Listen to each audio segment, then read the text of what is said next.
అమరవీరుల దినోత్సవం లేదా షాహిద్ దివాస్గా ఈ రోజున మనం సెలబ్రేట్ చేస్తూ ఉన్నాం. దానికి గల కారణం ఏంటి అంటే చూసుకున్నట్లయితే ఈ రోజున భారతదేశానికి జాతిపితగా ఉన్నటువంటి వ్యక్తి, బాపూజీగా పిలిచేటువంటి వ్యక్తి మోహన్ దాస్ కరమ్చంద్ గాంధీ గారి యొక్క మరణం. సో వీరు జనవరి 30, 1948న మరణించడం జరిగింది. సో చివరిగా వారు మరణించేటువంటి సందర్భాన హే రామ్ హే రామ్ హరే రామ్ అంటూ పిలుపునిస్తూ మరణించారు. సో అయితే వీరు అక్టోబర్ 2, 1869న గుజరాత్లో పోర్బందర్లో జన్మించినటువంటి వ్యక్తి మోహన్ దాస్ కరమ్చంద్ గాంధీ గారు. జాతిపితగా పిలుస్తాం, బాపూజీగా కూడా పిలుస్తూ ఉంటాం.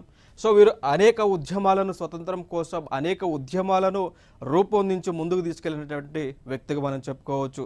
చూసుకున్నట్లయితే చంపారన్ ఉద్యమం 1917లో, ఖేడా ఉద్యమం 1918లో, ఖిలాఫత్ ఉద్యమం 1920లో, సహాయ నిరాకరణ ఉద్యమం 1920లో, అండ్ శాసనోల్లంఘన ఉద్యమం 1930లో, అండ్ క్విట్ ఇండియా ఉద్యమం 1942లో.